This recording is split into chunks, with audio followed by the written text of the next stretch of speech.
Que tu aies de l'acné pendant l'adolescence ou alors à l'âge adulte ou que tu aies simplement une peau granuleuse non lisse, alors cette vidéo est faite pour toi puisque je vais t'expliquer la marche à suivre qui est justement celle que j'ai suivie pour diminuer mes imperfections. Alors pas de temps à perdre, allons-y, c'est parti!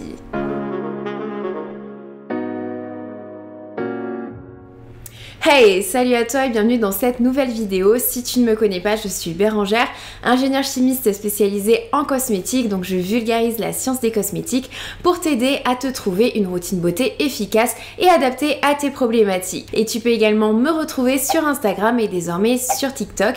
Et aujourd'hui, dans cette vidéo, on va parler d'acné.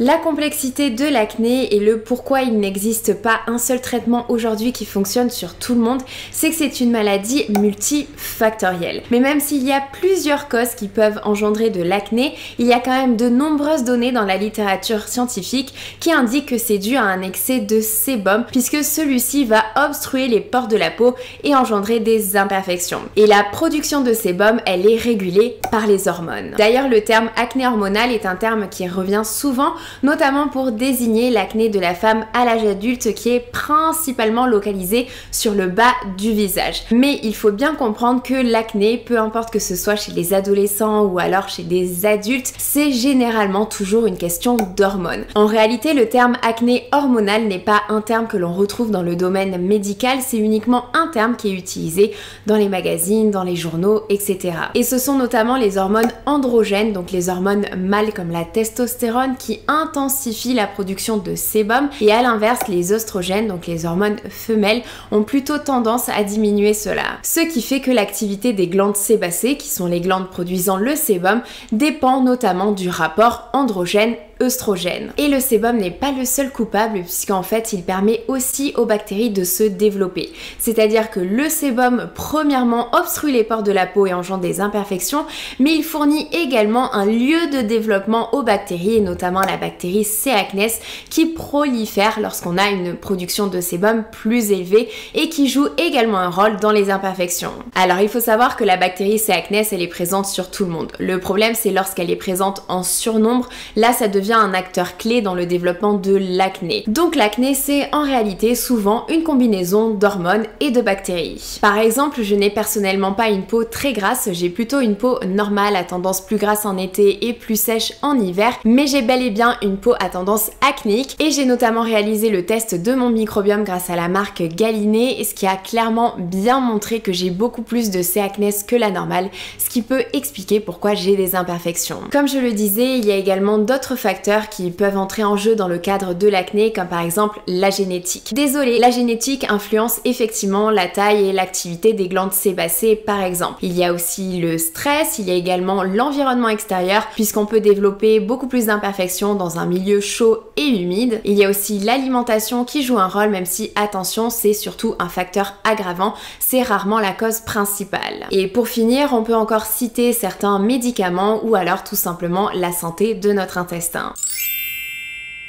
Lorsque les pores sont obstrués, cela peut amener à différents types d'imperfections. Il y a premièrement les comédons ouverts, qu'on appelle couramment les points noirs, car le sébum s'est simplement oxydé avec l'air environnant, créant du coup cette couleur noire. Mais attention, il ne faut pas confondre points noirs et filaments sébacés. La plupart du temps, ce que tu as sur le nez, ce ne sont pas des points noirs, ce sont des filaments sébacés. Si tu as des toutes petites pointes blanches qui ressortent, c'est simplement du sébum et des cellules mortes. Mais le pore n'est pas obstrué, donc ce n'est pas un point noir. Si tu as une majorité de points noirs, ce que je te conseille c'est de partir sur un exfoliant et notamment l'acide salicylique qu'on appelle le BHA. Si je conseille celui-ci, c'est parce que c'est un exfoliant lipophile, donc soluble dans l'huile, et c'est ça qui lui permet de mieux décongestionner les pores de la peau et donc d'éviter leur obstruction pour éviter d'avoir des imperfections. Tu as par exemple les exfoliants de la marque Paula's Choice qui sont très bien pour ça. Ensuite, en autre type d'imperfection, il y a les comédons fermés, couramment appelés boutons blanc,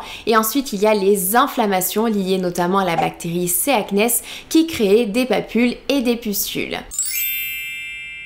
Bien que les cosmétiques puissent aider à diminuer les imperfections et puissent être suffisants dans le cadre d'acné léger par exemple, en fonction de la sévérité, il ne faut pas négliger la prise de rendez-vous chez un dermatologue qui pourra réellement prescrire un traitement. Mais quoi qu'il en soit, que tu aies un traitement dermatologique ou non, il y a quand même des bases à avoir avec sa routine cosmétique et il te faut notamment un bon système de nettoyage, une bonne hydratation et une crème solaire si besoin. Tu as plusieurs vidéos sur ce thème sur ma chaîne YouTube, je te mets tout ça en description. Ensuite, il y a des ingrédients que je conseille vraiment, peu importe le type d'imperfection que tu as, et c'est notamment le cas de la vitamine B3, du niacinamide, puisque c'est un ingrédient qui régule la production de sébum, donc il peut être vraiment utile que tu aies des points noirs, que tu aies des boutons blancs ou que tu aies tout simplement une peau granuleuse. C'est un ingrédient qu'on retrouve désormais dans plein de produits, mais les formulations ne sont pas forcément axées sur la même chose. Par exemple, quand on couple niacinamide et zinc, comme c'est le cas avec le sérum de The Ordinary, on est beaucoup plus sur le côté matifiant. Et quand on couple niacinamide et acide hyaluronique, comme c'est le cas par exemple de l'ampoule B3 de SVR, là on a un côté beaucoup plus hydratant. Et on peut également trouver du niacinamide avec des ingrédients plutôt pour unifier le teint, pour diminuer les taches brunes, c'est par exemple le cas de niacinamide de Paula's Choice ou encore du sérum multi-actif de Nuance qui est dans ces cas-là super utile pour les peaux à tendance acnéique où les cicatrices sont plutôt de couleur brune. Ensuite, il y a 3 ingrédients stars qui sont recommandés, qu'on parle d'acné adolescent ou alors d'acné à l'âge adulte et qui sont tout simplement repris dans la littérature scientifique et recommandés par les dermatologues. C'est l'acide azélaïque qui est disponible en cosmétique ou alors sur ordonnance, les rétinoïdes qui comprennent par exemple le rétinol qui est disponible en cosmétique et les acides rétinoïques sur ordonnance et le peroxyde de benzoyl. Bien entendu, l'idée ici ce n'est pas du tout d'avoir ces 3 ingrédients dans sa routine, ce n'est pas ce que je te conseille de faire puisque tu risques d'aller irriter ta peau. Personnellement, ce que j'ai fait, c'est que j'ai commencé par les rétinoïdes. J'ai notamment commencé par le rétinol à un faible pourcentage. J'ai également testé les rétinoïdes sur ordonnance et actuellement j'utilise uniquement le rétinol à 1%. J'utilise celui de la marque Nuance. Mais j'ai fait les choses progressivement en y allant petit à petit pour éviter encore une fois d'irriter ma peau. Le rétinol fonctionne très bien sur ma peau parce qu'en fait il permet de la lisser, il active le renouvellement cellulaire, donc ça diminue l'aspect peau granuleuse et ça diminue également l'apparition des imperfections. Mais il ne me suffit pas puisque en fait le rétinol n'a pas d'effet antibactérien. Et comme on l'a vu, j'ai beaucoup trop de C. acnes sur ma peau, donc il est préférable que j'utilise quelque chose pour limiter justement la prolifération de la bactérie C. acnes, ce que ne fait pas le rétinol. D'ailleurs, ça peut être super intéressant dans ces cas-là de tester le rétinal puisque apparemment le rétinal aurait lui cet effet antibactérien. Donc moi ce que j'ai fait, c'est que j'ai ajouté de l'acide azélaïque à ma routine puisque lui a cet effet antibactérien. Donc j'utilise plutôt le matin et j'utilise le rétinol le soir. En recommandation, j'adore le sérum de Théramide ainsi que le soin clarifiant de Nuance. Et pour finir, toujours dans cet esprit, une des nouvelles voies possibles, c'est justement d'aller cibler le microbiome de la peau pour diminuer la prolifération de la bactérie C. acnes. Et c'est pour cela que j'ai intégré également dans ma routine la gelée vinaigre de la marque Galénic. Puisque cette gelée contient justement un ingrédient breveté qui a pour but de rééquilibrer le microbiome de la peau et de diminuer la prolifération de la bactérie C. acnes. C'est également un produit qui contient de l'acide lactique, donc il y a un léger côté exfoliant qui reste quand même assez doux pour la peau. Donc si tu souhaites l'utiliser, ce que je te conseille de faire, c'est d'appliquer l'acide azélaïque le matin et de venir alterner le soir rétinol et sérum de Galénic. Encore une fois, c'est vraiment quelque chose qui est à faire progressivement et pas tout d'un coup. Non seulement pour éviter les problèmes d'irritation, mais aussi pour voir ce qui est bénéfique pour ta peau ou non, pour voir s'il y a un produit qui fonctionne vraiment ou non. Et juste pour finir, dès que je ressens le besoin de purifier ma peau, d'éliminer un petit peu un excès de sébum et surtout de diminuer les filaments sébacés et de resserrer les pores pour les rendre un petit peu moins apparents, j'utilise le masque purifiant de Garantia qui est vraiment